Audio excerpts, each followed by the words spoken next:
Bonjour à toutes et à tous, troisième épisode avec Bernard Casoni. Bernard, bonjour. Bonjour. Bon, on a évoqué comment tu allais. Je le rappelle pour ceux qui ont peut-être raté les deux premiers épisodes, nous sommes en direct de Corse et du côté de Bastia.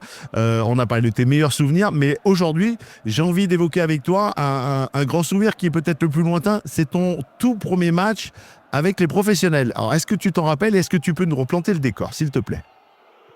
Avec les professionnels, c'était en Coupe de France contre Pont-de-Chéruy qui était en troisième division à l'époque. Et on avait joué à domicile et je crois qu'on avait gagné. Alors tu joues, quand on dit, les gens ne le savent pas forcément, c'est pas avec Marseille, hein, c'est avec, Non, c'était avec AS Cannes. Cannes. Ouais, c'est Avec l'AS Cannes, ouais. Ouais. J'avais 17 ans et demi. Alors comment ça se passe? Tu étais dans le groupe, comment, est-ce que tu te rappelles si c'est le coach qui te le dit? Comment ça se passe? C'est lors d'une causerie? Il te voit, Non, je sais pas. moi j'allais à l'école à l'époque, hein. Donc je m'entraînais avec les juniors et là, la veille du match, il m'appelle, on fait l'entraînement de la veille du match, il me dit, bon voilà, tu vas débuter le match. Voilà, donc voilà, il devait y avoir des blessés ou des suspendus, puis à l'époque, il n'y avait que deux remplaçants. Donc voilà, il m'a fait jouer. J'avais joué milieu de terrain, parce qu'à l'époque, j'étais assez polyvalent. Ouais. Voilà. Donc, puis bon, on avait gagné, quoi. C'était pour mon premier match avec les pros.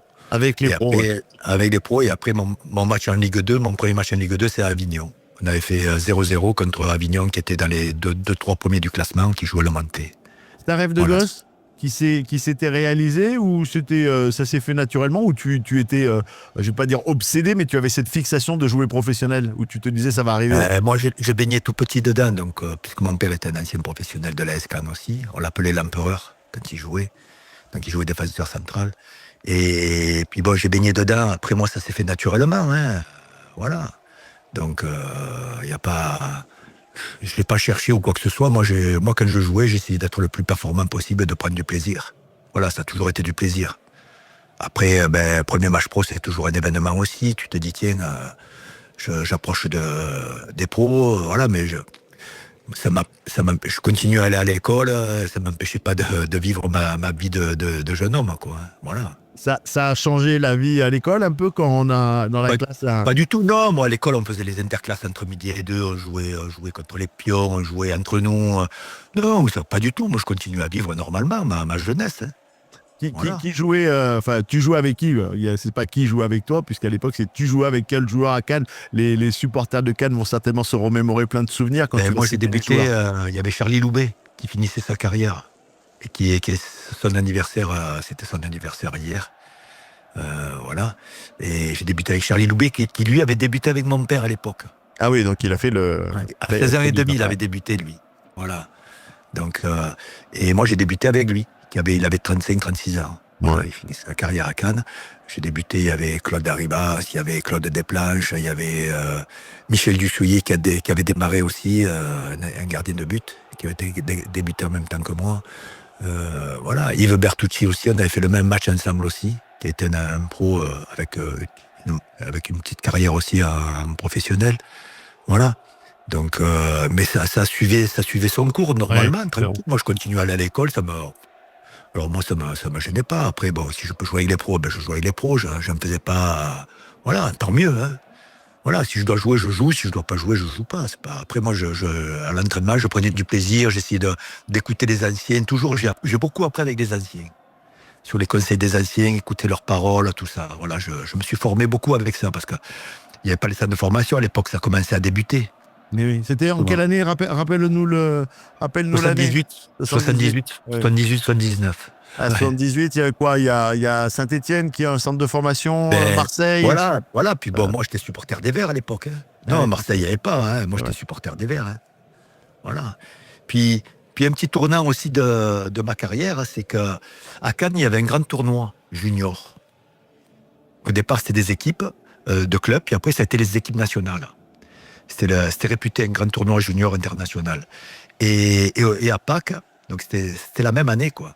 Et à Pâques, il y avait ce tournoi, et il manque une équipe qui se désiste, le Pérou. Et pour vite parer à ça, il faut une sélection de la Côte d'Azur. Des joueurs de Monaco, des joueurs de Cannes et des joueurs de Nice. Et on fait une sélection.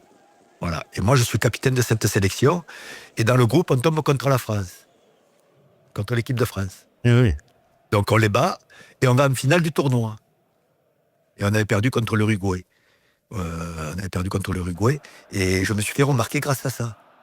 Après, j'ai été sélectionné en équipe de France junior. Et 2 mois après, ça se passait à Pâques, 2 mois après, en équipe de France junior, ma première sélection en équipe de France junior, on fait le tour dans le Pacifique. 3 semaines dans le Pacifique, on part 20 joueurs avec l'équipe de France. Donc, je ne m'aurais jamais imaginé, moi, en septembre, me retrouver un an après, au mois de juin, à faire le tour du monde avec l'équipe de France junior. C'était l'année folle. Alors que je débutais juste en pro. Bien sûr. Voilà. Ça a boosté ensuite après la carrière. Ouais, mais c'est vrai que bon, un jeune qui joue en Ligue 2 avant, de suite, c'est qu'il y a quelque chose. Parce que pour jouer en pro à l'époque, il fallait avoir une certaine capacité, une certaine qualité. Voilà, mais moi, je ne me rendais pas compte à cette époque-là, à 17 ans et demi. À 17 ans, tu dis, bon, j'allais à l'école, je passais mon bac et tout. Voilà, donc. On l'a dit dans les épisodes précédents, il n'y avait que 2 remplaçants. Donc si tu joues, c'est que tu prends la place d'un plus vieux. Oui, tu prends la place d'un pro. Voilà. Donc il faut vraiment être bon. C'est son métier. Donc voilà, donc c'est que s'il me prenait, c'est que Puis comme j'étais un peu polyvalent aussi, je pouvais jouer latéral, je pouvais central, je pouvais jouer milieu de terrain. Donc voilà. Ouais, merci beaucoup pour c'est remémorer ce tout premier match avec les pros. Donc ce match face à Ponthierry qui, si on ne dit pas de bêtises, est dans le 0-1, mais était venu jouer à Cannes. Et puis ton premier match en championnat face à Avignon. En deuxième division à l'époque. C'est la deuxième division. Il y avait beaucoup de. On avait fait 0-0 et il y avait beaucoup de Mistral. Et puis à l'époque, il y avait le groupe A et le groupe B, si je ne dis pas de bêtises. Exactement. Il y avait du monde en deuxième division. Oui. Puis il y avait de vieux briscards. C'est là où tu apprends beaucoup avec les vieux briscards. Donc quand tu joues stopper ou 6, donc en 6, je prenais souvent le 10 adverse qui était un super joueur ou un ancien joueur de Ligue 1 ou l'avant-centre. Donc c'est toujours des bons joueurs. C'est là où ça te fait progresser rapidement. Quand on est jeune, la roublardise. Parce qu'il faut trouver rapidement les parades. Parce que sinon tu te fais vite déborder. Donc tu es obligé de réfléchir comment le contrer. Et puis à l'époque, pas de vidéo. Tu pouvais pas regarder les matchs à la télé. Exactement. Il n'y a pas de vidéo. Tu pouvais pas détailler le match. C'est pour ça qu'on écoutait beaucoup les anciens. Et puis il faut continuer à écouter les anciens. Voilà. C'est pas maintenant, mais pour les plus jeunes, continuez à écouter les anciens. Même si de temps en temps on dit des conneries, je me mets dans les anciens. quand même essayer d'écouter. Merci beaucoup Bernard pour ces 3 épisodes.